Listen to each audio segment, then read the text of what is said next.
It took me 30 years to learn what I'm going to share with you in this video, and I don't want you to wait that long. You can have all the money in the world and still feel broke. You can be successful and still feel lost. But when your identity is clear, your money finally has a purpose. I used to believe that if I made enough money, I'd feel more secure, and if I had the right title, I'd be more respected, and if I could impress the right people, I'd finally be enough. But the reality of it is, guys, I've earned six figures in the past. I've had promotions, and I've had all those things which are these tangible things which people think makes you in life, but I still felt empty on the inside of me. I've honestly walked away from jobs where I was earning six figures in order to follow purpose.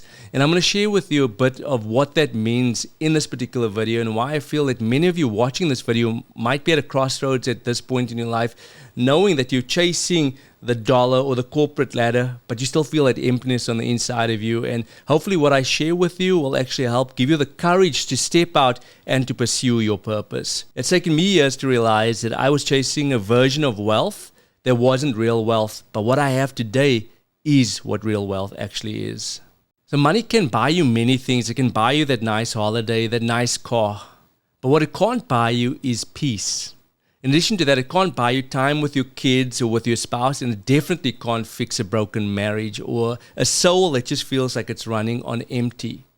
True wealth is more than the paycheck, and I know lots of people that are working lots of hours to provide for their family, and then they just don't have time to spend with their family. I've got friends that work 50, 60-hour work weeks, making good money, but they're just not able to spend time with their loved ones. And then I've got other friends that have reached the age of retirement, and now they don't have a relationship with their kids, and they've got marriages that have fallen apart, all because they were just pursuing wealth, thinking that they were doing it to actually help the ones that they loved, but they were actually missing out on times with their loved ones. And for me personally, I would rather earn less money but be able to attend my son's concert at school, to be able to go to my daughter's gymnastics practice that she attends. I'd rather, for me personally, those are more important, because you can always generate wealth. And I teach on this channel like side hustles and things that you can do on the side as a busy parent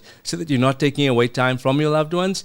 And I believe you can earn extra income, but I want us to keep the main thing the main thing. If you are constantly just trying to pursue wealth, ask yourself the question why and at what price.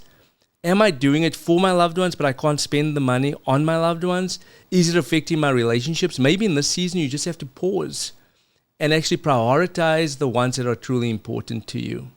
Some of the richest and most impactful moments in my life has nothing to do with money. I recall early in the year, my family and myself went on a cruise.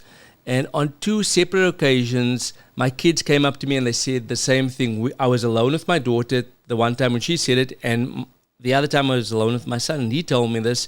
And trust me, a 4-year-old and a 7-year-old is not going to script what they're going to tell daddy, right? But they both came up to me and they said, "Daddy, thank you for not working. Thank you for spending time with us." And that hit me hard, guys. I believe that I do a really good job spending time and prioritizing my kids and my family above anything else. In my life personally, God first and then family. But there have been seasons in my life where I have been working, getting home from work, checking things on my phone, checking emails and things like that, and not realizing that my kids were watching. And so that really hit me, and it made me realize that I need to prioritize my family, and I need to be faithful at my job. I need to be a good steward of the time that I have at my job. But when I get home, it is family time. I need to be able to spend time with my kids, and I need to be able to spend time with my wife, because they deserve it. They are the treasure that God has blessed me with. I want to share a few practical things that I've actually done to actually make my family a priority. And I'm not just talking about work. It was just a story that I was sharing, because I work at an amazing place. I love my job.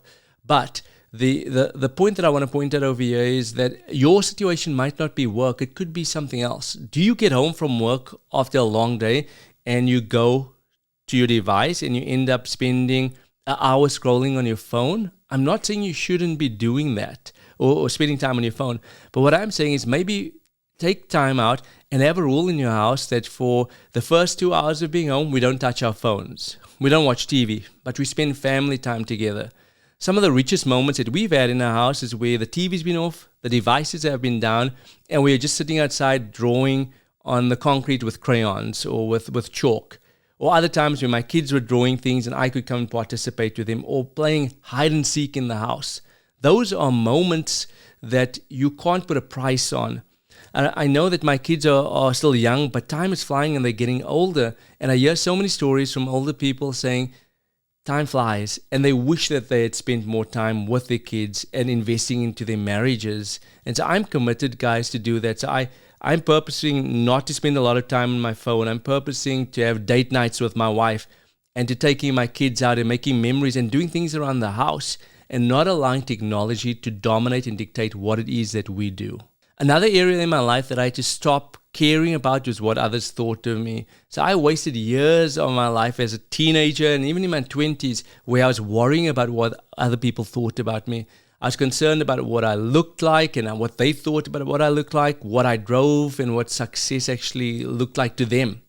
But I've realized the older I've gotten, I'm in my 40s now, that most people aren't even thinking about me. They're too busy worrying about their own stuff.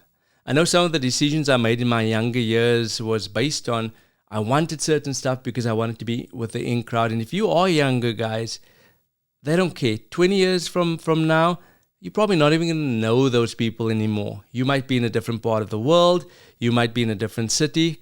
But their opinions, don't allow their opinions and what they say is cool to dictate your choices that you are going to make.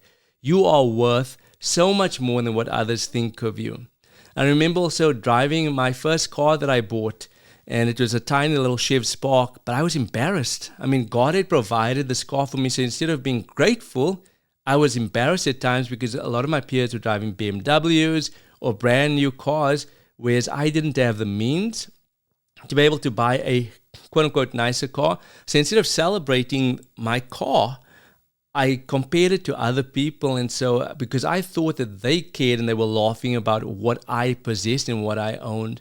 But I'm here today to just announce to you that I no longer have to please other people. I live to please God now. Another thing that just I feel prompted to share with you guys in this video now is just how you look, right? You are created in the image and likeness of God. God designed you. And don't allow other people to determine and to say, oh, you don't look good. Or don't even allow yourself to think that about you. If God created you the way that He did, He created you with a purpose and on purpose. I remember I was 5 years old and I was in a park or playground, and a 5-year-old kid said, look at your face, you are so ugly. And that planted a thought in my mind. I thought that I was ugly. And as a result of that, that carried over into my teens and even into my 20s. I thought, nobody's going to marry me. Nobody wants, first of all, date me, and nobody's going to want to marry me. And so some decisions I made in relationships were based on I needed to impress people. I needed to buy people stuff to like me. And the reality of it is once I knew who I was and I was secure in who I was and how God created me, I knew that God had a wife for me. He'd placed a desire in my heart. And today I can stand or actually sit before you saying that all those lies that I believed for so many years were not true. I've got a wonderful and amazing wife, and I've got 2 amazing kids. So if you need encouragement in that particular area, you don't need to care what people think about you. All you need to care about is what God thinks of you. The next area is I honestly believe that titles don't matter. So your job title, your car, your zip code, the area in which you live, they don't really define your identity. You can be the CEO of a Fortune 500 company and still feel empty. You can be an Uber driver or even somebody that's in prison and have peace. And so I've got friends that are directors and C-suite individuals at large organizations who have pursued this with all their heart at the expense of their families. Their marriages have fallen apart. They don't have a relationship with their kids. On the other side, I do have friends that have achieved those titles, but it's worked for their family and they've got great families. I'm not saying that's always the case, but I do know lots where it hasn't actually worked out that way. And then something I'll share with you guys real quick. A couple of years ago, I did prison ministry. So, and what prison ministry is, you go in and you just share the love of God with people that are incarcerated. And a guy sat down next to me and he was in prison. He had a life sentence. And he sat down and he started to talk to me. So I'm from the outside, I'm free, right? But he starts talking to me and I realized that he was more liberated and more free because he had a true understanding of who he was and his identity, that it wasn't based on the title of prisoner or inmate 1, 2, 3 or whatever his number was, but he had his identity in Christ Jesus. And so this guy just shared with me his journey and how he's identified and entered into a relationship with Jesus, and how that honestly brought him peace, a peace that surpasses all understanding. So God doesn't call you by your job title. In fact, God is not impressed by our job titles the way we are. The main thing is, are you doing what he's called you to do? He might call you to be a CEO, and then you need to do that. He might call you to be the person picking up garbage or trash outside, but that's okay. If he's called you to do that, then you need to do that excellently. He doesn't differentiate between the two. He's given us different gifts and talents, and it's our responsibility to discover that and to walk that out. And when you do that, you'll realize that titles don't matter, but you'll have peace, which goes way beyond what any money or currency can actually buy you.